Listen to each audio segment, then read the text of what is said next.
प्राणों से प्यारे विद्यार्थियों, साथियों, आज हम चर्चा करेंगे शुक्र के कर संबंधी विचार या करारोपण संबंधी विचार। ये स्टूडेंट्स ध्यान दें, आज का हमारा टॉपिक बहुत महत्वपूर्ण है।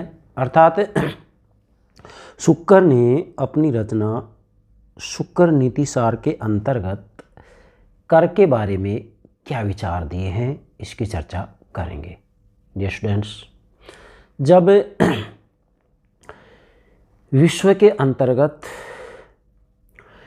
कोई राजा नहीं था, कोई स्वामी नहीं था, तो ऐसी स्थिति में अव्यवस्था, अराजकता फैल गई थी। अर्थात मत्स्य न्याय का प्रारंभ हुआ। इसका मतलब ये है कि जैसे बड़ी मछली छोटी मछलियों को निगल जाती है, वैसे ही जो शक्तिशाली लोग हैं वो दुर्बल लोगों को, कमज़ोर लोगों को परेशान करने लग गई। ऐसी स्थिति में चारों तरफ भगदड़ मच गई, और जब चारों तरफ भगदड़ मच गई, जनता जो शक्तिशाली लोग हैं उनसे परेशान होने लग गए, जो अपराध प्रवृत्ति के लोग हैं उनसे जब परेशान होने लग गए, तो लोगों ने जो है ईश्वर से, प्रभु से, ब्रह्मा जी से, विधाता से प्रार्थना की कि प्रभु हमारी रक्षा करें, रक्षा करें, रक्षा करें। ऐसी स्थिति के अंतर्गत ईश्वर के द्वारा, ब्रह्मा जी के द्वारा, प्रभु के द्वारा, विधाता के द्वारा राजा का, राजपद का सृजन किया गया। अब बेटा, राजा या राजपद का जो सृजन किया गया ईश्वर के द्वारा, इसका मतलब ये तो तय है कि शुक्र ने राज्य की उत्पत्ति का दैवीय सिद्धांत स्वीकार है। परंतु जब राजा का सृजन कर दिया गया, तो राजा का सृजन किसके लिए किया गया है? क्योंकि जनता भयभीत थी, डर रही थी। किससे? शक्तिशाली लोगों से, संपत्तिशाली लोगों से, अपराधी लोगों से।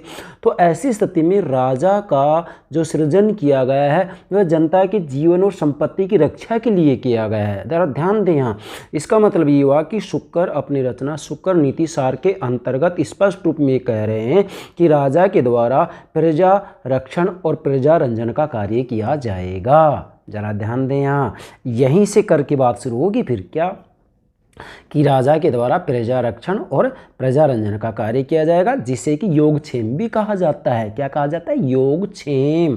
योग अर्थात प्रजा रक्षण अर्थात जनता की जीवन संपत्ति की रक्षा। प्रजा रंजन मीन्स जन कल्याण से संबंधित कार्य, जनता के कल्याण से संबंधित कार्य, जनहित संवर्धक कार्य, या हम इसको ये कह सकते हैं कि लोक कल्याण, जन कल्याण से संबंधित कार्य। मतलब यहाँ मूल बात ये आती है कि भाई, जब राजा का सृजन कर दिया गया ईश्वर के द्वारा, राजपद की स्थापना कर दी गई ईश्वर के द्वारा, तो इसके बाद में राजा के द्वारा प्रजा रक्षण और प्रजा रंजन का कार्य किया जाएगा। मतलब प्रजा रक्षण, प्रजा रंजन, जनता के जीवन और संपत्ति से संबंधित कार्य किया जाएगा। मतलब जनता के जीवन की रक्षा की जाएगी, संपत्ति की रक्षा की जाएगी, और प्रजारंजन मतलब जन कल्याण से संबंधित कार्य किए जाएंगे। जैसा कि मैंने पीछे आपको अच्छे से समझा दिया है कि राजा के द्वारा किन किन कार्यों को किया जाना चाहिए, जिसका कि उल्लेख शुक्र नीति सार के अंतर्गत किया गया है। अब बेटा, राजा प्रजारक्षण और प्रजारंजन का कार्य करेगा। अब मुझे बताइएगा, जब प्रजा रक्षण प्रजारंजन का कार्य किया जाएगा तो प्रजा रक्षण के लिए सेना भी चाहिए, कर्मचारी भी चाहिए। प्रजारंजन का कार्य करेगा तो उसके लिए जो है प्रशासनिक अधिकारी, राज कर्मचारी चाहिए। अब कर्मचारी चाहिए, सेना चाहिए, है ना। तो फिर इसके लिए क्या धन नहीं चाहिएगा? इसके लिए धन की आवश्यकता होगी। अब धन की आवश्यकता होगी तो धन कहाँ से लाएगा राजा? फिर धन ये जो है जनता के ऊपर कर लगाएगा, टैक्स। कर के माध्यम से जो है राजा धन को एकत्रित करेगा, और जब राजा का राजकोष भरा पूरा होगा तो ऐसी स्थिति में संकट का मुकाबला भी राजा अच्छे से कर सकता है। इसलिए कौटिल्य ने ये कहा है, शुक्र ने भी कहा है, मनु ने भी कहा है कि जो राजकोष होता है, जो खजाना होता है राजा का, वो भरा पूरा होना चाहिए। वो भरा पूरा तभी होगा जबकि जनता के ऊपर टैक्स, कर लगाया जाए। लेकिन शुक्र यहाँ स्पष्ट रूप में कह रहे हैं कि कर लगाते समय राजा को ये ध्यान रखना चाहिए कि अधर्म पूर्वक तरीके से जनता के ऊपर कर नहीं लगाया जाए। जनता के ऊपर कर उसी प्रकार से लगाया जाए जिस तरह से जो मधुमक्खी होती है फूलों से रस ग्रहण कर लेती है, लेकिन रस चूसने के बाद में फूल मुरझाता नहीं है बल्कि फूल खिला रहता है, वैसे ही राजा को जनता के ऊपर कर इस प्रकार से लगाया जाए जिससे कि जनता प्रताड़ित नहीं हो, परेशान नहीं हो, दुखी नहीं हो, उनको कोई कष्ट ना मिले। जनता की जितनी इनकम है, आय के आधार पर ही जनता के ऊपर कर लगाया जाना चाहिए, और कर के माध्यम से जो है धन इकट्ठा किया जाएगा और उस धन के द्वारा प्रजारक्षण और प्रजारंजन का कार्य किया जाएगा। इसलिए शुक्र ने अपनी रचना शुक्र नीतिसार के अंतर्गत कर आरोपण संबंधी या जो है कर से संबंधी विचार दिए हैं। ठीक है बेटा। अब शुक्र के जो कर संबंधी विचार हैं जिनका उल्लेख उन्होंने अपनी रचना शुक्र नीतिसार के अंतर्गत किया है, इसको हम आपको 3 बिंदुओं के माध्यम से समझाएंगे। जरा ध्यान दें, कितने बिंदुओं के माध्यम से? केवल 3 बिंदुओं के माध्यम से। मतलब शुक्र के कर आरोपण संबंधी विचार 3 बिंदुओं में समाहित कर दिए हैं हमने। ठीक है। अब करें शुरू एक एक को। यस, ध्यान दें। पहला है बेटा, ध्यान दें यहां करारोपण के सिद्धांत। नोट करें, करारोपण के सिद्धांत, कर लगाने के सिद्धांत। मतलब शुक्र ने अपनी रचना शुक्र नीतिसार के अंतर्गत कर के सिद्धांतों की चर्चा की है। अब जरा ध्यान देंगे यहाँ। सबसे पहली बात तो देखो, मैं एक बात बताता हूँ कि भले ही मनु, कौटिल्य, शुक्र का आप अध्ययन करें, है ना, विशेषकर 3 ही प्रतिनिधि विचारक हैं प्राचीन भारत के, तो इनमें से एक को भी अच्छे से समझ जाते हैं तो आप तीनों को समझ जाएंगे। और मैं तो ये कहूँगा कि कौटिल्य को आप अच्छे से समझ जाते हैं तो मनु को, शुक्र को समझने में कोई दिक्कत ही नहीं है, क्योंकि जो कौटिल्य है, कौटिल्य की रचना अर्थशास्त्र के अंतर्गत अर्थशास्त्र से पहले जितने भी विचार थे उन सबका सार रूप अर्थशास्त्र में संग्रहित कर दिया गया है कौटिल्य के द्वारा। चलिए, तो प्राचीन भारतीय परंपरा का अनुकरण करते शुक्र ने राजा के कर लगाने के अधिकार पर 2 नियंत्रणीय मर्यादाएं लगाई हैं। सबसे पहले तो ध्यान देंगे यहाँ पर 2 नियंत्रणीय मर्यादाएं लगाई है। नंबर 1, राजा द्वारा प्रजा पालन के कर्तव्य की पूर्ति के लिए ही जो है राजा को प्रजा पर कर लगाने का अधिकार प्राप्त है। समझ गए इसका मतलब जो है राजा भले ही जनता के ऊपर कर लगाए लेकिन प्रजा पालन के कर्तव्य के लिए ही जो है प्रजा के ऊपर वो कर लगाने का अधिकार रखता है। और शुक्र के अनुसार राजा ब्रह्मा द्वारा नियुक्त ऐसा प्रजा सेवक है। यहाँ क्या बात आ गई? ब्रह्मा द्वारा नियुक्त ऐसा प्रजा सेवक है। मतलब जो राजा है वो प्रजा का सेवक है। अब ब्रह्मा द्वारा नियुक्त, इसका मतलब ये है कि शुक्र ने राजा की उत्पत्ति का दैवीय सिद्धांत स्वीकारा है, क्योंकि ईश्वर के द्वारा राजा का राजपद का सृजन किया गया है। तो ये इसको प्रजा सेवक माना है, जो प्रजा के कर के रूप में अपना वेतन प्राप्त करता है। क्या? जो प्रजा से कर के रूप में अपना वेतन प्राप्त करता है। यस। दूसरा है, राजा मनमाने कर लगाने वसूल करने का अधिकार नहीं रखता, उसे इस बारे में स्मृति आदि के नियमों का पालन करना चाहिए। स्मृति जैसे हम कहेंगे यहाँ पर मनु स्मृति है ना, याज्ञवल्क्य की स्मृति है। बेटा यहाँ स्मृति का प्राचीन भारत में क्या अर्थ लिया जाता था? स्मृति का अर्थ प्राचीन भारत में समाज व्यवस्था को संचालित करने के जो नियम होते थे ना, उनको स्मृति कहा जाता था। फिर से बोल रहा हूँ मैं, प्राचीन भारत में स्मृति का अर्थ ये लिया जाता था कि जो समाज व्यवस्था के नियम होते हैं ना, उनको स्मृति कहा जाता था। तो मनु स्मृति के अंतर्गत समाज व्यवस्था को संचालित करने के नियम है ना। याज्ञवल्क्य की स्मृति में भी समाज व्यवस्था को संचालित करने के नियम है। तो समाज व्यवस्था को संचालित करने के जो नियम होते थे प्राचीन भारत में, उनको स्मृति कहा जाता था। आधुनिक समय में समाज व्यवस्था को संचालित करने के जो नियम होते हैं उनको कानून कहा जाता है। यस। चलिए, अब बेटा इसके बाद में जो अगली बात आती है, जरा ध्यान देंगे यहाँ। शुक्र नीतिसार में 2 प्रकार की कर प्रणाली स्पष्ट रूप में दिखाई देती है। शुक्र नीतिसार क्या है? शुक्र की रचना। एक तो है स्थानीय कर प्रणाली, दूसरा है राष्ट्रीय कर प्रणाली। ठीक है, स्थानीय कर प्रणाली और राष्ट्रीय कर प्रणाली।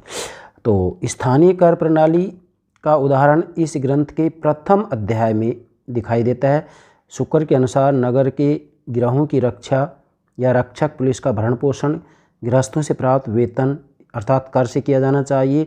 और इससे स्पष्ट है कि शुक्राचार्य ने स्थानीय आवश्यकताओं की पूर्ति के लिए स्थानीय कराधान के सिद्धांत को स्वीकारा है ना। इसके अलावा शुक्र द्वारा मान्य अन्य करों को राष्ट्रीय कर प्रणाली के अंतर्गत रखा जा सकता है। यस। अब जो राष्ट्रीय कर प्रणाली है, राष्ट्रीय कर प्रणाली के अंतर्गत शुक्र ने 2 प्रकार के जो है कालों के प्रसंग में कर नीति को स्वीकारा है। सामान्यकालीन कर नीति और संकटकालीन कर नीति। मतलब सामान्यकालीन, शांतिकालीन और संकटकालीन। तो पहले लेंगे हम सामान्यकालीन कर नीति। तो सामान्य काल में शुक्र ने प्रजा की आर्थिक क्षमता को ध्यान में रखकर कर लगाने का निर्देश दिया है। मतलब जनता की आर्थिक क्षमता अर्थात जितनी उनकी आय है उसके हिसाब से टैक्स लगाया जाए, कर लगाया जाए। शुक्र का मत है कि शुल्क को इतनी मात्रा में लिया जाना चाहिए कि करदाता की मूल पूंजी का अंत नहीं हो, अर्थात उसकी उत्पादन क्षमता बनी रहनी चाहिए और राजा को भाग के संग्रह में माली की प्रवृत्ति का अनुकरण करना चाहिए। देखो अब यहाँ ध्यान देंगे ज़रा, किसकी प्रवृत्ति का, माली की प्रवृत्ति का ध्यान रखना चाहिए।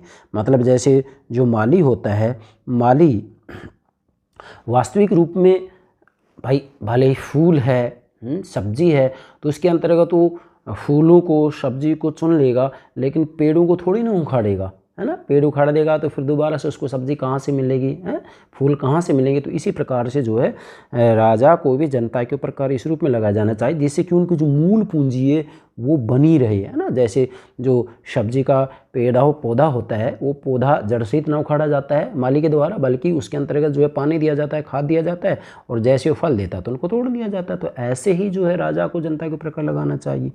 और माली की प्रवृत्ति का अनुकरण करना चाहिए, न कि कोयला व्यापारी की प्रवृत्ति का। ठीक है, ये नोट करेंगे, कभी कभी कमीशन पूछ लिया जाता है कि ये बात किसने कही है।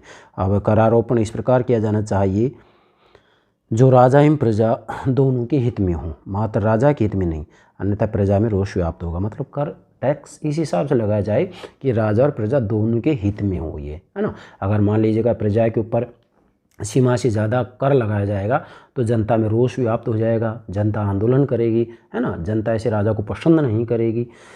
और इस दृष्टि से शुक्र ने भाग, शुल्क, आकर कर आदि को करदाता के लाभ पर कर लगाने का निर्देश दिया है। और इसके बाद में जो है कभी भी अन्यायपूर्ण एवं अधर्म युक्त करारोपण नहीं किया जाना चाहिए। मैंने आपको पहले बता दिया बेटा, मनु ने भी ये बात की, कौटिल्य ने भी ये बात की, शुक्र ने भी बात की कि कभी भी राजा को प्रजा के ऊपर, जनता के ऊपर अन्यायपूर्ण तरीके से, अधर्म पूर्वक तरीके से कर नहीं लगाना चाहिए। मतलब भले ही ये राजा का कर्तव्य कि अपना वो खजाना राजकोष भरा पूरा रखे, लेकिन अधर्म पूर्वक तरीके से धन का संग्रह नहीं करे, अन्यायपूर्ण तरीके से धन का संग्रह नहीं करे। यदि राजा व्यापारियों से अथवा सामान्य प्रजा से अन्यायपूर्वक धन ग्रहण करता है तो ऐसा राजा नष्ट हो जाता है।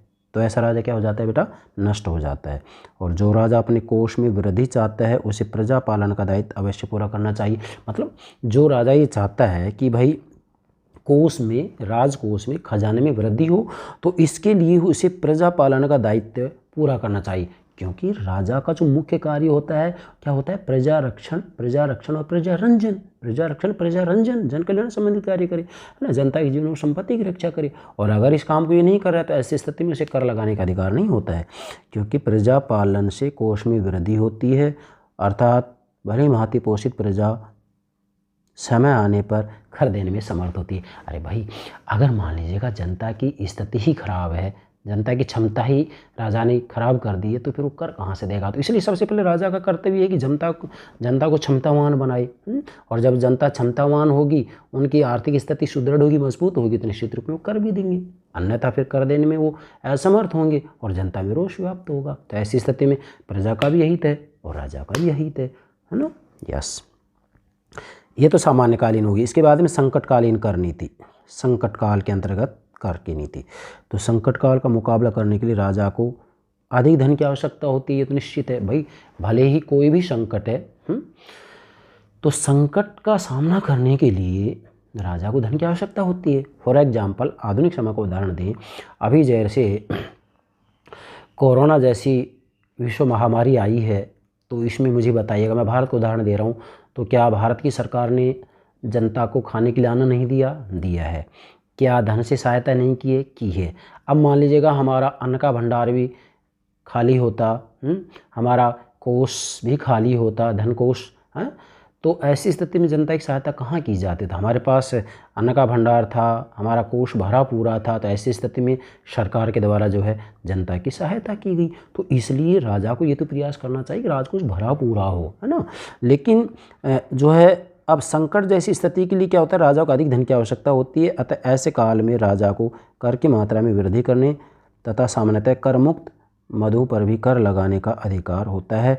और शुक्र ने सामान्य काल में भाग, अर्थदंड, शुल्क में वृद्धि को अनुचित माना है, किंतु संकट काल में इनमें वृद्धि का समर्थन किया है। इसी प्रकार सामान्य काल में तीर्थ स्थान, देवी स्थान को कर मुक्त, किंतु संकट काल में इन पर कर लगाया जा सकता है। किसके ऊपर? जो तीर्थ स्थान होते, देव स्थान होते। सामान्य काल में तो उनके ऊपर टैक्स नहीं लगाए, लेकिन संकट काल में उनके ऊपर टैक्स लगाया जा सकता है। ठीक है। अब अगली जो बात आती है बहुत महत्वपूर्ण है। संकट काल में धन की प्राप्ति के लिए राजा करों के अलावा अन्य साधन भी अपना सकता है। टैक्स के अलावा उसे धनिकों से, मतलब जो संपत्तिशाली होते हैं, धन को हर लेना चाहिए, किंतु संकट काल की समाप्ति पर राजा को उनका धन सूद सहित मतलब ब्याज सहित, इंटरेस्ट सहित वापस देना चाहिए। और अन्यतर उन्होंने भृत्यों का मतलब राज कर्मचारी, सरकारी कर्मचारी, ये कर्तव्य बताया कि संकट काल आने पर भृत्यों को मतलब राज कर्मचारियों को बिना वेतन के अथवा कम वेतन पर राजा का साथ निभाना चाहिए। और राजा का ये भी दायित्व है कि संकट काल गुजरने पर वह राज कर्मचारियों को शेष वेतन का भुगतान कर दे। अब देखो बेटा, शुक्र की जो ये बात है, आप देखिएगा आधुनिक समय में ये बात स्वीकार की गई। जैसे अभी मैं आपको बता रहा था कि कोरोना जैसी जो विश्व महामारी आई थी, इसमें भारत का उदाहरण दे रहा हूँ, तो भारत के अंतर्गत ही आप देखिएगा जो है सरकारी या राज कर्मचारी जो होते हैं, है ना, उनका कुछ दिन का वेतन काटा गया था या नहीं काटा गया था। और स्वयं राज कर्मचारियों ने भी जो है अपना वेतन का त्याग किया था कि हम इतने वेतन को जो है त्याग कर रहे हैं, सरकार हमारे वेतन ले, जिससे कि जो है जनहित में ये धन लगाया जा सके। तो आज भी ये बात है। तो आप देखिएगा शुक्र के विचार कितने आधुनिक लग रहे हैं हमें। यस। इसके बाद में बेटा जो अगली बात आती है, दूसरा बिंदु लेंगे हम, कर मुक्ति संबंधी व्यवस्था। कर मुक्ति, तो शुक्र ने करारोपण की तरह ही कर मुक्ति की नीति का भी उल्लेख किया है। मतलब करारोपण मतलब कर लगाने की नीति के साथ साथ कर से मुक्ति की बात भी इन्होंने की है। उन्होंने राज्य एवं प्रजा के आर्थिक विकास की दृष्टि से कर मुक्ति की व्यवस्था को स्वीकारा है। और इस संबंध में जो बातें उन्होंने कही हैं ये इस प्रकार है। नंबर 1, घरेलू उपभोग के लिए खरीदे जाने वाले धान्य एवं वस्त्र को शुल्क मुक्त रखा जाना चाहिए। एक दूसरा, हानि उठाकर माल बेचने वाले सौदागर को भी जो है शुल्क मुक्त रखा जाना चाहिए। और तीसरा है, कुटुंब के पालन के लिए रखे गए दुधारू पशु, दुधारू मतलब दूध देने वाले पशु के स्वामी अर्थात गृहस्थी को पशु कर से मुक्त रखा जाना चाहिए। सामान्य काल में तीर्थ स्थानों, देव स्थानों कर मुक्त रखा जाना चाहिए। जब प्रजाजन नया उद्योग लगाए अथवा कृषि कार्य करे और उनकी सिंचाई के लिए तालाब, नहर या कुएँ बनाए तो उनसे तब तक कर नहीं लेना चाहिए जब तक कि उस कार्य में हुए व्यय मतलब खर्च, व्यय मीन्स खर्च, व्यय से दुगना लाभ प्राप्त ना कर ले। ठीक है। ये हो गया इसकी दो बिंदु, दो बातें। मैंने आपको कहा था कि शुक्र के करारोपण संबंधी विचारों को जो है हम 3 बिंदु के माध्यम से समझाएंगे। 2 बिंदु हो गए, करारोपण के सिद्धांत हो गया, दूसरे में किन के ऊपर कर नहीं लगाया जाना चाहिए ये बात होगी, और तीसरे में आएंगे विभिन्न प्रकार के कर, मतलब कर के कितने प्रकार हैं। तो यहाँ विशेषकर शुक्र ने अपनी रचना शुक्र नीति सार के अंतर्गत 9 प्रकार के 9 प्रकार के करों की चर्चा की है। आप कंपटीशन दृष्टि इसको ध्यान रखेंगे। सबसे पहले लेंगे हम भाग। नोट करें, खेती के ऊपर कर लगाए जाने वाले कर को शुक्र ने सामान्यतः भाग कहा है। फिर से बोल रहा हूँ, खेती की उपज पर लगाए जाने वाले कर को शुक्र ने सामान्यतः भाग कहा है, किंतु इस ग्रंथ के कुछ स्थानों पर इसे भूभाग या भूविभाग भी कहा है। और शुक्र ने भाग की वस्तु के लिए 3 प्रमुख आधारों का उल्लेख किया है। कृषि भूमि का क्षेत्रफल के हिसाब से, भूमि की प्रकृति के हिसाब से, और कृषि उपज पर किसानों के लाभ की मात्रा। ठीक है। तो शुक्र के अनुसार राजा को कृषि भूमि के क्षेत्रफल के आधार पर यह मालूम करना चाहिए कि इस भूमि पर अधिक, मध्यम या लघु पैदावार कितनी होगी, और तब उसके अनुसार भाग की मात्रा तय करनी चाहिए।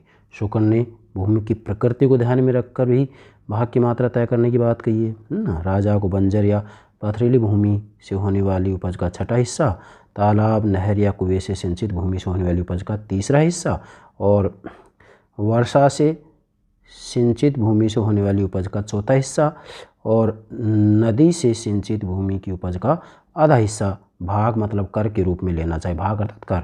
शुक्र ने किसान के लाभ को ध्यान में रखकर भी भाग को अर्थात कर को तय करने की बात कही है। शुक्र ने किसानों से भाग वसूली के फिर 3 तरीके बताए हैं। राजा किसी धनी मतलब जमींदार की मदद से पामपाल नामक भृत्य की मदद से अथवा भागर नामक अधिकारी की मदद से किसान उसे भाग प्राप्त कर सकता है। और प्राचीन भारत में भाग उपज कर अनाज के रूप में लिए जाने की परंपरा थी और शुक्र नीति सारणी से अनाज के रूप में अथवा नगद रूप में लिए जाने का उल्लेख किया है। शुक्र का स्पष्ट मत था कि जब किसान भाग जमा कराए तो उसे राजकीय मुद्रायुक्त भाग पत्र कर की रसीद दी जानी चाहिए। जब किसान भाग के रूप में 100 रजत कर्ष नगद जमा कराए तो उसे 5 रजत कर्ष की छूट कर मुक्ति दी जानी चाहिए। मतलब ये एक 80 रति का जो चांदी का सिक्का होता था उसको 1 कर्ष माना जाता था। 1 कर्ष 80 रति चांदी। ठीक है। दूसरा है शुल्क। भाग के बाद राज्य की आय का प्रमुख साधन शुल्क है। अब ध्यान देंगे, पहले क्या होगा, भाग, दूसरा शुल्क है। अब शुक्र के अनुसार राजा को उस क्रेता अथवा विक्रेता से शुल्क प्राप्त करना चाहिए जो आर्थिक लेन देन में लाभ की स्थिति में हो। इस प्रकार शुक्र ने किसी एक पक्ष से ही शुल्क प्राप्त करने को उचित माना। शुक्र का मत है कि शुल्क की वसूली में छल कपट नहीं किया जाना चाहिए। किसी एक वस्तु पर एक बार ही शुल्क प्राप्त किया जाना चाहिए और घरेलू भोग के लिए धान्य वस्त्र की खरीद करने वाले क्रेता से शुल्क प्राप्त नहीं किया जाना चाहिए। शुल्क की दर में शुक्र ने 2 मत प्रकट किए हैं। पहला है राजा क्रेता या विक्रेता से वस्तु के मूल्य का 32वां भाग शुल्क के रूप में ले और राजा को क्रेता या विक्रेता से लाभ के 20वें या 16वें अंश को शुल्क के रूप में प्राप्त करना चाहिए। ठीक है बेटा। चलिए इसके बाद में अब तीसरा आ जाएगा। पहला क्या होगा, भाग, दूसरा शुल्क, तीसरा आकर। प्राचीन भारत में खनिज उत्पादन पर कर लगाया जाता है, उसको आकर कर कहा जाता था। फिर से भारत में खनिज उत्पादन पर लगाए जाने वाले कर को आकर कर कहा जाता था और इसे वस्तु रूप में वसूला जाता था। ठीक है। और शुक्र ने जो है राजा व्यवहार काट कर खान से उत्पन्न होने वाले पदार्थों तथा धातुओं पर निम्नलिखित अर्थात जो ये आगे बातें आएगी उसकी दर से आकर कर प्राप्त करे। स्वर्ण, क्षार मतलब नमक आदि व रत्नों का आधा हिस्सा, चांदी का तीसरा हिस्सा, तांबे का चौथा हिस्सा और जिंक, वंग, सीसा व लोहे का छठा हिस्सा। ठीक। चौथा है तृण काष्ठ आदि पर कर। जो लोग ईंधन आदि के लिए जंगल से तृण काष्ठ आदि का संग्रह करते हैं उनसे यह कर वस्तु रूप में लिया जाता है। ठीक है। इसके अनुसार ये सामग्री का तीसरा, 5वां, 7वां, 10वां, 20वां हिस्सा कर के रूप में लिया जाना चाहिए। 5वां है पशु कर। और पशुपालन मुख्य व्यवसाय था प्राचीन भारत में, अतः इस पर कर लगाने की परंपरा थी। शुक्र ने पशु कर की वसूली के बारे में कहा है कि राजा को बकरी, भेड़, गाय, भैंस, अश्व मतलब घोड़े की वृद्धि का 8वां हिस्सा प्राप्त करना चाहिए। इसके साथ ही बकरी, गायों, भैंसों, भेड़ों के दूध का 16वां हिस्सा पशु कर के रूप में लेना चाहिए। और किंतु जो गाय आदि कुटुंब पालन के लिए रखी गई हो उन पर पशु कर नहीं दिया जाना चाहिए। ब्याज कर, इंटरेस्ट। शुक्र ने साहूकार के धंधे को कर योग्य माना है। उनके अनुसार राजा को साहूकार की ब्याज का 32वां हिस्सा कर के रूप में लेना चाहिए। जो राशि इंटरेस्ट के रूप में दी जाती है, जो संपत्तिशाली लोग होते हैं उनके द्वारा जो गरीब लोग होते हैं उनको धन दिया जाता है, उसके ऊपर ब्याज लिया जाता है। तो आज भी आप देखिएगा 2 रुपया सैकड़ा ब्याज लिया जाता है। 7वां है आवासीय व व्यावसायिक भूमि पर कर। नोट करेंगे, आवासीय व व्यावसायिक भूमि पर कर। ठीक है। 7वां हो गया। जब राजा आवास या व्यवसाय हेतु भूमि प्रदान करे तो उसे इस भूमि पर भूकर लगाना चाहिए और भूकर की दर वही होनी चाहिए जो कृषि हेतु दी गई भूमि के लिए तय की गई है। नोट करें इसको। 8वां यात्री कर।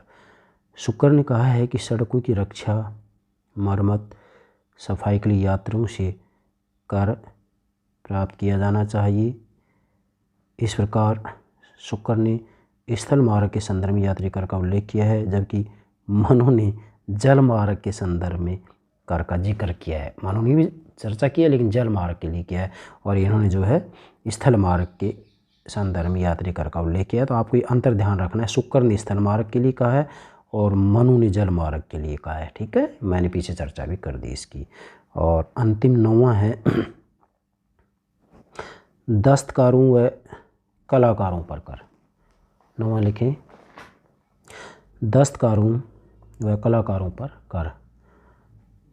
शुक्र की शुक्र नीति सार के अनुसार राजा को कारीगरों, बढ़ई आदि तथा शिल्पियों, शिल्पी माते चित्रकार मूर्तिकार। ठीक है बेटा, शिल्पियों में कौन आते हैं? चित्रकार मूर्तिकार। तो फिर से बोल रहा हूँ, राजा को कारीगरों, शिल्पियों के वर्ग से प्रत्येक पक्ष मतलब एक पक्ष 15 दिन का होता है, जिसको अपन अपने भारत में जैसे शुक्ल पक्ष कृष्ण पक्ष बोल देते हैं ना, तो 15 दिन का एक पक्ष होता है। तो प्रत्येक पक्ष मतलब 15 दिन में एक दिन निःशुल्क राजकार्य कराया जाना चाहिए। तो इसका मतलब होगा 15 दिन में एक दिन, तो एक महीने में 2 दिन जो है निःशुल्क राजकार्य कराया जाएगा। यही इनके ऊपर कर हो गया। तो कहने का भावार्थ यहाँ ये है कि शुक्र ने राजकोष की वृद्धि के लिए, राजकोष भरा पूरा रहे, इसके लिए कर व्यवस्था, करारोपण के सिद्धांतों की बात की है। और ये तो निश्चित है कि शुक्र ने भी राज्य निर्माण के 7 तत्व 7 अंग बताए हैं, जिसमें से जो है एक अंग कोष भी है। तो मनु ने भी राज्य निर्माण के 7 तत्व अंग बताए, तो उसने भी एक अंग कोष बताया है। कौटिल्य ने भी एक अंग कोष बताया, शुक्र ने भी एक अंग कोष बताया है ना भाई। 7 अंग बताए हैं ना। जैसे मान लीजिएगा हम मनु की बात करते हैं तो स्वामी,